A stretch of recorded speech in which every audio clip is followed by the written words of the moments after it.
everyone, and welcome back to Carefree Caravanning. This week is part 4 of New to Caravan Life Advice. It's tips, experiences, advice, stories that have been sent in by all you lovely viewers and subscribers. Yeah, you've been amazing.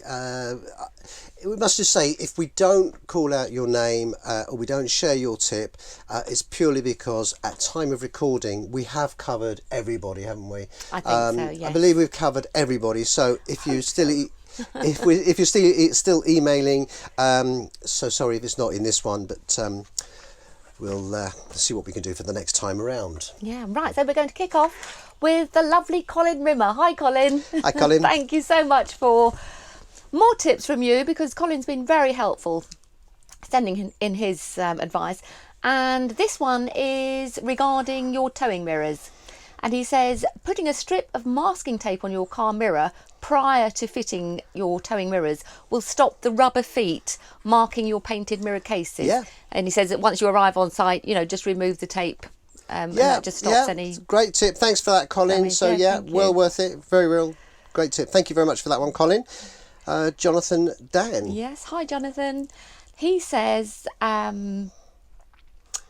after watching our video on how to vent the caravan, we've got the Truma heating system, and we showed how to turn it on to vent, didn't we? Yeah, we filmed that back in the summer when we had incredibly warm weather. And I think we said in that video that one of the pluses that we really felt happy about going with the Truma blown air was the fact that it's got a venting system. And I explained in that video that the only snag that we found with the venting system is it takes, when you set it up, it does take about 15-20 minutes for it to cool down. It's bizarre because you get hot air, and even though you haven't got the heating on, but what it was, we discovered, was it sort of blows out the hot air from the hot water. But what Jonathan suggested, which is fantastic, never thought of it, was if we or if you are going to use the venting system, just empty the hot tank. So just run the hot water, and that will drain the hot water and replenish it with cold water, so the system will blow cooler air more or less instantly. Yeah, so there's no need to wait for it to cool down then, and you've got instant. Superb. Thanks for that very much for that, Jonathan. I didn't know that, and hopefully others watching this will use that tip as well. So just drain the cold water, the hot water. Right, moving on to Vince Martin. Hi Vince, thank you very much. This is really helpful little tip, this.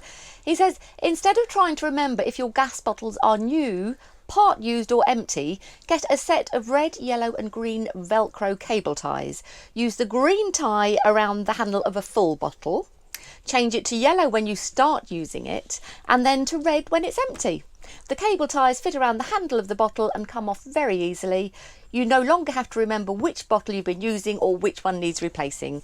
Just search online for coloured Velcro cable ties. Great idea, because I mean, I've seen some people that have the valve that splits both bottles, so the only thing with that is you don't know what bottle is being used.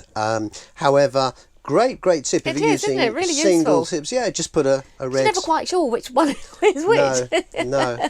Great. Thanks very much for that, Vince. Thank you. Moving on to Nick T. Hi, Nick. Jan Scott. I never know what to call you, Jan or Nick. No, it's Nick.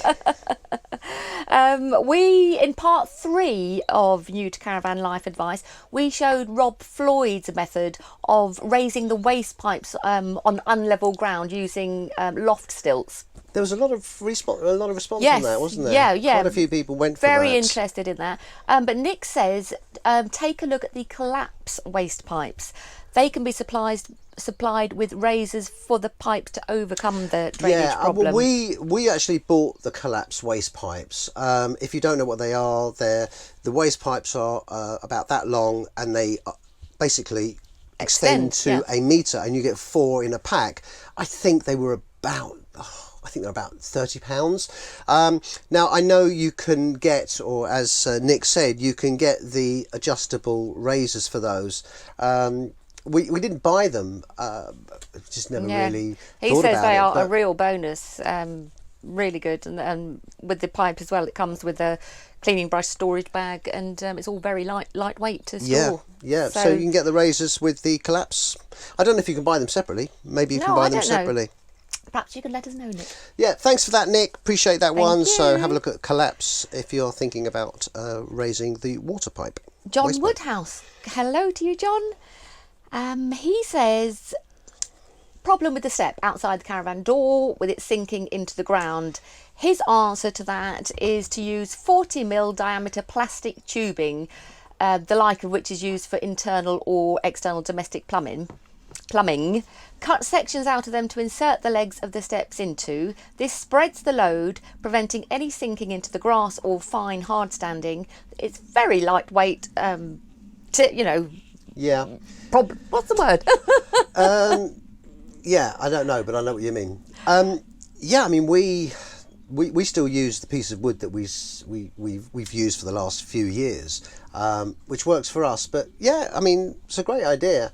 Just 40mm pipe, waste pipe, white or grey, I think you can get. But just remember to cut some holes for where the feet go, and that way it spreads the load. So absolutely brilliant idea, John. I'm still trying to think of that word. Which one? What was I trying to say? Very easy way to resolve a problem. Anyway, he said that you could drop them easily into the boot of the car or in the front lock or whatever, because 40mm pipe, so they're not taking up any, and a very lightweight. So any space at all. Fantastic. Thanks very much indeed for that, John. Really appreciate that one. Right, moving on. In part 3, we discussed rock pegs and how to drive them into the ground. A lot of people seem to have a problem with that. And Kev Burrows says drive them in with a 13mm driver and take them out the same way. Yeah, cordless drill. And Barry Eaton, he now uses camper steel screw pegs with a 13mm screw peg drill adapter. Any good brand will do. Yep. He says this is so easy on hard ground. It drills in and out so easily. He still uses a lump hammer for the smaller pegs, but the electric drill makes it so much easier. And Oliver, hi Oliver, from Caravanning with the Coxes, he says that they bought their pegs from Aldi, or Aldi, whichever way you prefer to pronounce it, at only £7 a box, and he says they're brilliant. I mean, it's something we're probably going to look into now, I think, because, people are saying you've got to go for the drilled in ones. So we'll do that. We'll have a look at that. It's a blue job. It's a blue job, yeah. Another drill. Thanks very much indeed, Kevin, Thanks, Barry and Oliver for that one. Howard B. Hello. Hi, Howard. Hi, Howard. Okay, do you want to do that one, Keith? Yeah, Howard B. He wanted to give us an update on the... Do I need my glasses? Just about. He wanted to give us an update on the Tyron bands. Apparently, when you get them fitted, they do give you a tool, which you keep in the van. So if you do have someone out to replace the tyre or go to a non-Tyron dealer, they can actually remove the band from the damaged wheel, and then, when appropriate, you can get the band refitted by a Tyron dealer.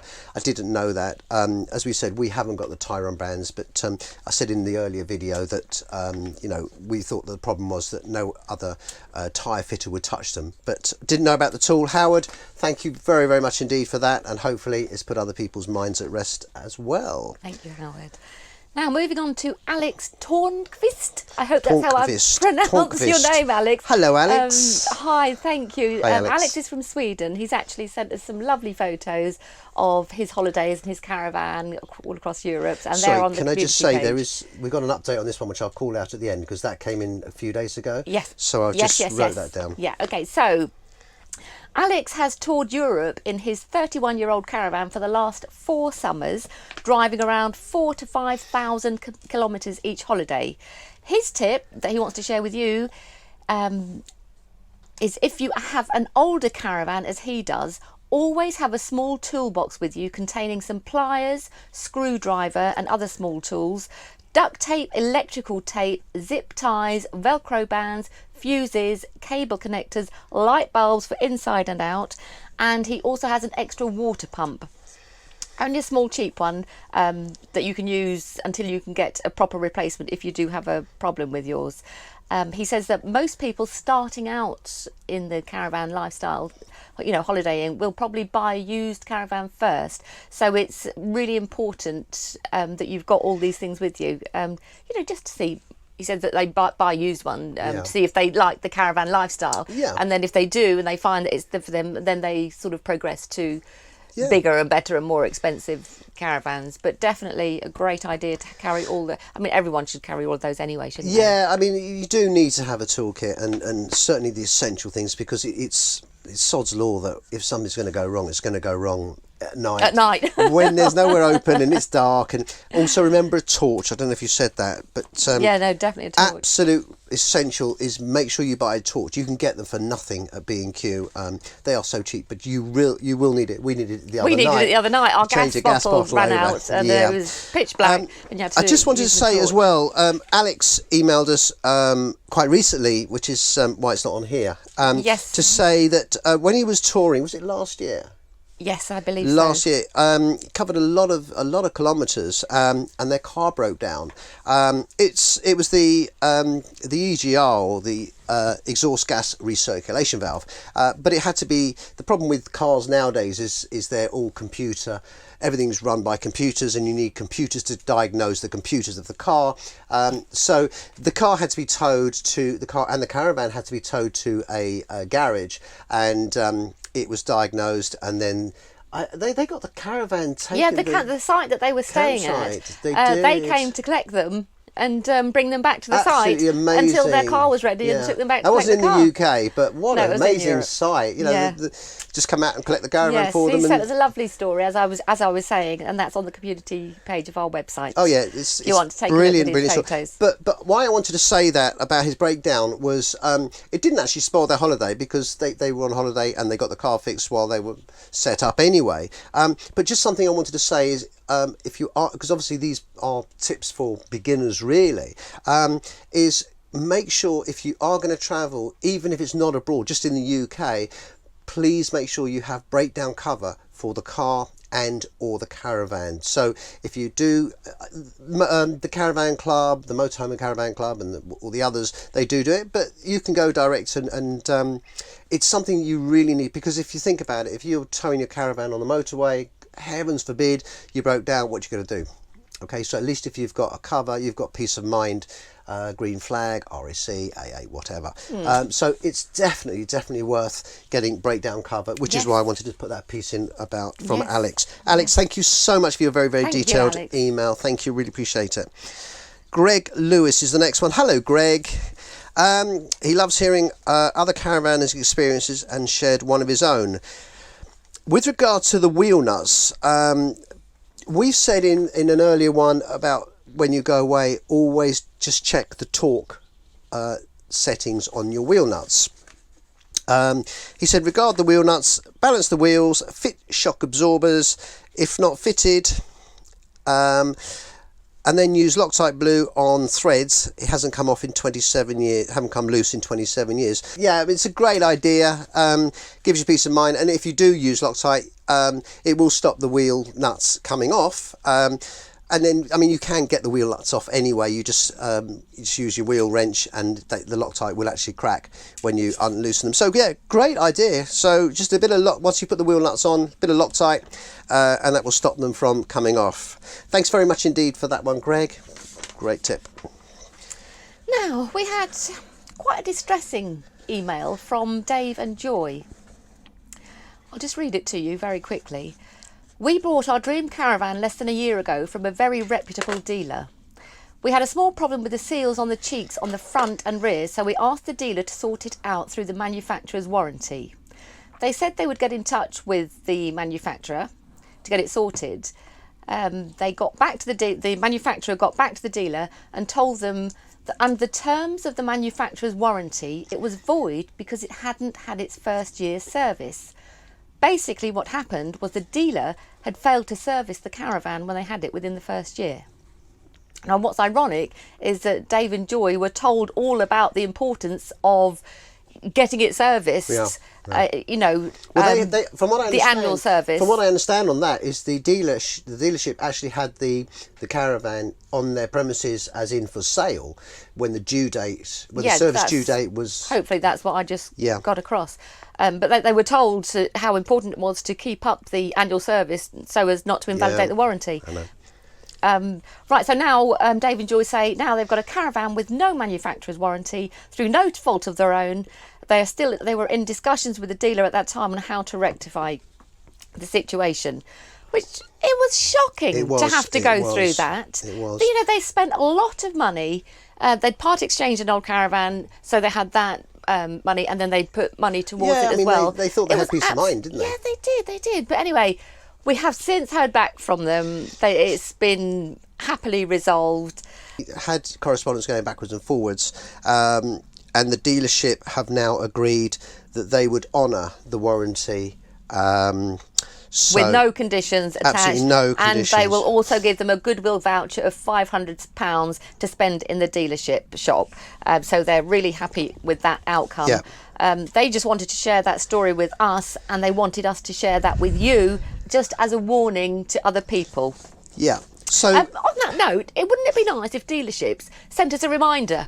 Yeah, about you would our annual think so, service, wouldn't you? You'd think so. I mean, how hard is it for the dealers? I mean, they've got a database with your, if you're buying a new caravan or even a used caravan, the dealerships have your name on a database. They could just send you an email saying, just so you know, your warranty is due with the next 60 days, 90 days, whatever, because they tell you, majority of dealers will tell you when you buy about the warranty, you've got to get it serviced within 30 days either side of the anniversary of the registration date.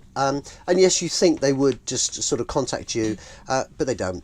And it's not to do with the manufacturer. So before people write and say, well, maybe the manufacturer should. No. The manufacturer, it's the dealership who's selling, who's sold you the product. They should have an obligation to write to you and contact you, just say, or even just a phone call to say, look, the caravan's due for service. Yeah. Do you want to get it booked in? If you don't, you could lose all your warranties. Exactly. But at least the outcome on that, and we were so pleased for Dave and Joy. Yeah, absolutely the outcome delighted. was fantastic, and they're happy. So happy caravanning, Dave and Joy, and thank you so much for the couple of emails that you've sent us on that. Right, Rob, YouTube 1. Hi, Rob. Hello, Rob. He asked the question, do we store away all the bits and pieces that we keep in I won't get our involved in this one. cupboards before setting off on a journey? Now, we actually do pack most things away, all the kitchenware, crockery, glassware, all that sort of bits we put in a crate that sits on non-slip matting on the floor just beside the bed, and the same for the bathroom bits and pieces. That goes all on a crate, sits on the floor, a non-slip mat. Other things like blankets, that stays in the cupboards. Yeah, they can stay in the cupboards. That's what we do. We'd love to hear what you all do, because I know everyone does everything different. Everyone does things Some differently. people keep their things in baskets and keep them in the cupboards. But it'd be so interesting to hear how everybody does it, how they store things, or do they take it all home, do they bring it back every time, do they leave it in the caravan? But I'm sure for anyone who's new to caravanning, they would love to hear how you actually store things. I mean, I don't know, you see, I don't know how motorhomes do it, because as many of you know, we only have a caravan, so we know nothing about motorhomes. But I mean, you watch other YouTube channels and that they go from one day in one site and then move on, tour of Scotland or tour here. I mean, they can't put everything away. They can't just pack up. And when you see them, you don't see anything on the floor. So maybe motorhomes do it differently. I think it's just our points of, our peace of mind. We just take things out of the cupboards, that are breakable, so crockery and glasses. You could have a catchphrase there. Motorhomes do it differently. Yeah, you could. Thanks, Rob. Thanks, Rob. Yeah. Moving on to Dave the Fourth. Hi, Dave. He says he's got a site booking Word template that he's printed out, and that prompts him to ask site owners what's the best approach route to use. He's found it's helped him many times to avoid problems when approaching a site, which is really useful. Yeah. I always want to know what the approach, because sometimes if you use the sat nav, the postcode of the site, if you put that into your sat nav, it could take you down the wrong road. Sometimes you need to look in detail at the site's website to see if they give you specific instructions. On what route. Don't go if you're using sat nav. Yeah, don't follow sat nav. Go this route. But always worth checking so you don't encounter any problems on your journey. Yeah, because that would ruin your holiday. Yeah, let's be honest. He also says he packs away the awning the night before leaving the site if it's dry. So if it looks like it's going to be a wet day, the day you're travelling, the worst thing you want to do is pack away a damp awning. Yeah, we're probably going to do that this time round. We've seen a lot of people pack their awning away the night before they're leaving, purely because it's had the entire day to dry out, assuming it hasn't been raining all day. So it's nice and dry and packed away, and then they're ready just to, pack away inside in the morning and set off. Where we are this week, forecast isn't looking good for the next few days, I'm not sure what we're going to do. Well, we're going to put it in one of the spare bedrooms in the house, aren't we? We'll probably pack it up wet and just take it home and we will unfold it. We're only keep a couple turning of hours it away. So Dave, thank you, Dave the Fourth. Thank you very, very much indeed for that. Moving on to Gregor Menzies. Hi, Gregor. We recently mentioned microfiber towels. We discussed towels in a previous video about sewing on loops, and loads of you wrote to us to say that we should be using microfiber towels. But just moving on, Gregor says that if you're a member of the Caravan and Motorhome Club, you get a discount, 10% discount. I'm not even sure if it's 15%, Gregor, off Mountain Warehouse, where we purchased the towels from. Which we did. We are members of the Caravan and Motorhome Club, and we didn't but think we wouldn't to have look. got that discount anyway because we had the other vouchers anyway. So it's only one voucher per transaction when you do it on Mountain website warehouse that particular day. We keep forgetting that as a member of the Caravan and Motorhome Club, you do get discounts off certain things. I know there is Collapse, for example, the Cotswolds Outdoor Shop, National Trust. You get ferry discounts, Tyre Pal. You get fuel at certain service stations. So if you are a member, please don't forget, if you're buying something, to see if you've got a discount. We've been members of both the clubs, caravan clubs, and just never looked into it. I know, you just forget. You just think, whatever. Mind you, you're a bit too keen to buy things instantly. It's like, I'll have that. Well, that's a man thing, isn't it? As we did with the so the air conditioning, the air coolers, personal airspace. Just on that note, Greg, we did do a video, as Michelle said, covering that we had actually just bought the towels, the microfiber towels. This is the first time we've been away and actually used them. And they're bizarre. They really are bizarre, because absolutely every bit of your body is telling you this should not work, because it's like a chamois leather. They are extremely light. They are so light. They take, we got the huge ones. They're huge, and they go to this size. And when you dry yourself, it just shouldn't work. You don't think it's going to work, but they're so effective. They are absolutely Ours are the chamois leather amazing. type. I know you can get textured ones as well, which I actually thought we were buying, but buying online we couldn't really see. No. It's you can't really tell by the photo. And we thought, these aren't going to work, but they're unbelievable. They are absolutely. This time we came away was the first time we bought them, and even Michelle said, well, I think we'll bring our normal towels as well, just in case. You get out of a shower and we are sort of coming into autumn soon, and you sort of want to wrap up warm, and these towels, they don't give you the impression they're going to warm you, but they really dry you. They are, and dry quickly as well, don't they? Oh, they dry superbly quick. So that's enough about microfiber towels. That's it.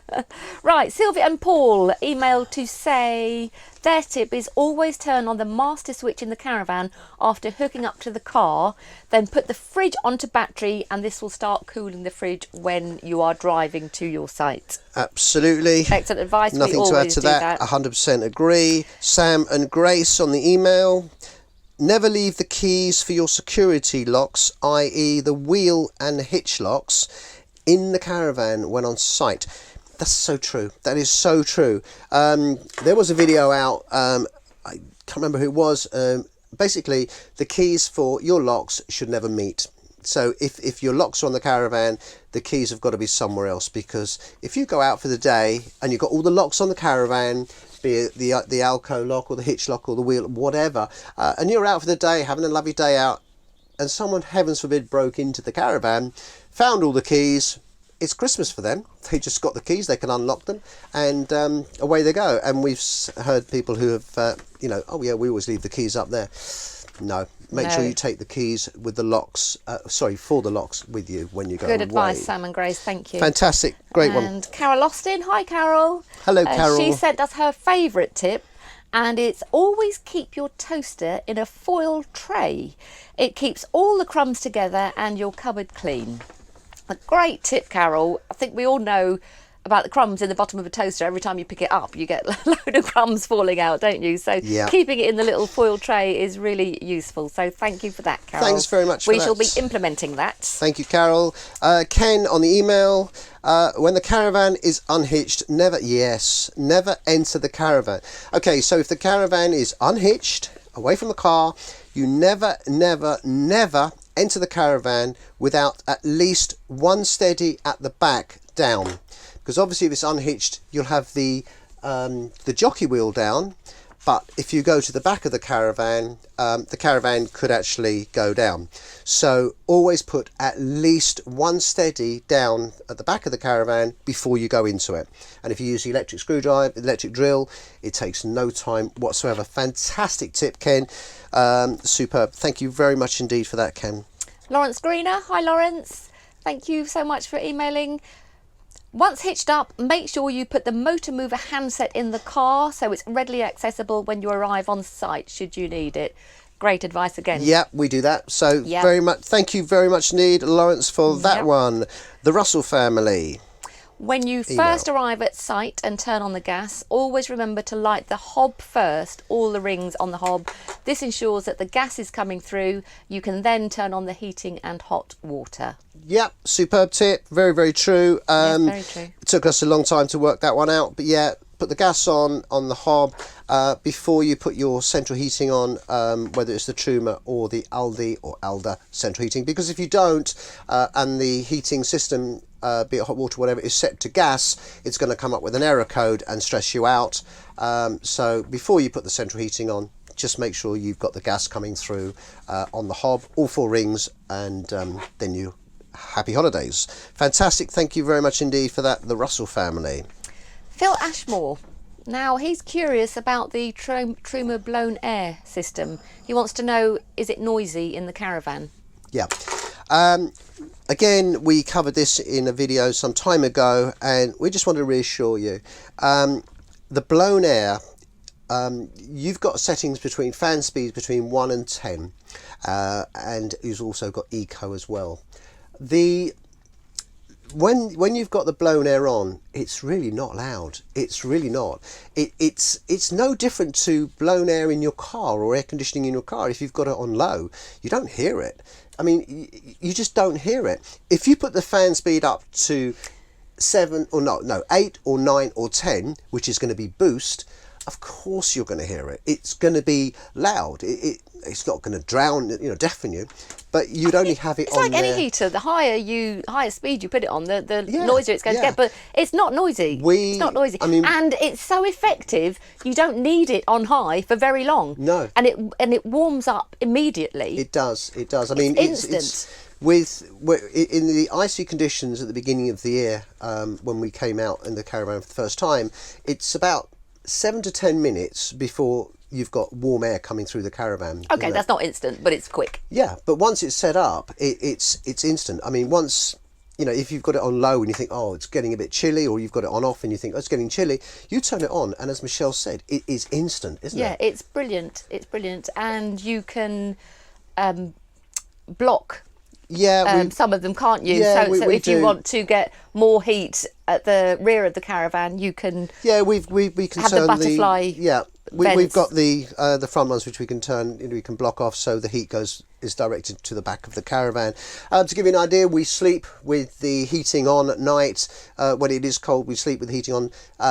At maybe 17, 18 degrees set on the temperature, and the fan speed is just eco, so it will just automatically but you never hear it. You do not hear it. And the great thing is you can set it to vent in the summer months. Yeah, and you get it in the summer months on vent. Can I just say, our caravan is 2018 model. Yeah. Now, that's on our caravan that we find all this. Older caravans may be different. it may be noisier on older versions. So this is just our experience of this particular caravan this Yeah, we're talking year. about the Truma Inet 2018 model. Yeah. Yes, No, so good point. just in case anyone buys a 10-year-old caravan and says it's really noisy. Yeah. So yeah, in answer to your question, Phil, it's not noisy. It's no noisier than a car, the heating system in the car, in a modern car. So that's it. So Jay Allen. She's got a query and she needs your help, really. They want to know our opinion and your opinion of a fixed island bed. She says they're considering changing from one with a side dinette, as setting up beds is becoming a bit of a faff. She's worried that the bed may be a bit too small, a fixed bed, as her hubby is 6'1", and she's worried that it may not be big enough. Now, neither of us is 6'1", so the bed for us is fine. But for you tall people out there, would a standard fixed bed in a caravan be suitable for a gentleman of 6'1"? Please, can you give us your opinions? Okay. I mean, didn't we say in the email that worst case you can just set up the front for him? Well, they think setting up beds is a faff, so they wouldn't want to do that. They want a fixed bed. But in case some of you don't know, a lot of beds these days, if you're viewing caravans, you think, oh, that bed looks a bit short. A lot of beds these days do actually slide out for nighttime use. They have a little bolster that you insert, and then during the day you just remove that bolster and the bed slides back, giving you, I don't know, that much more space at the bottom of the bed. But please, if you're a tall person, could you please just let us know so we can help Jay Allen decide on whether to opt for a caravan with a fixed bed for her and her hubby. Thank you. Thank you very much. So, email from George. He's recently subscribed to our channel and wanted some advice on joining the motorways as with a caravan on the back. Okay, what he's saying is he's new to caravanning and a bit nervous about joining the motorway.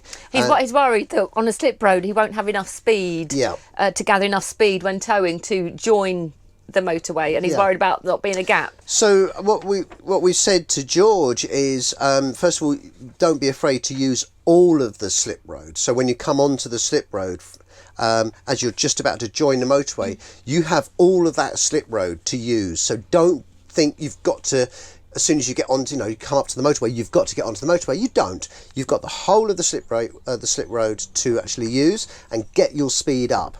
I also said to George that surprisingly, other motorists, as soon as they see, and obviously as soon as you hit the slip rail, start indicating to turn right to get onto the motorway, assuming you're in the UK.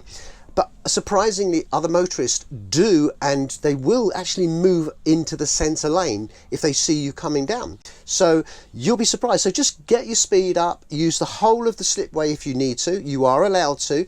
And then just slowly pull in, keep indicating right all the time. But you will find other cars, even lorries, will pull out onto the motorway.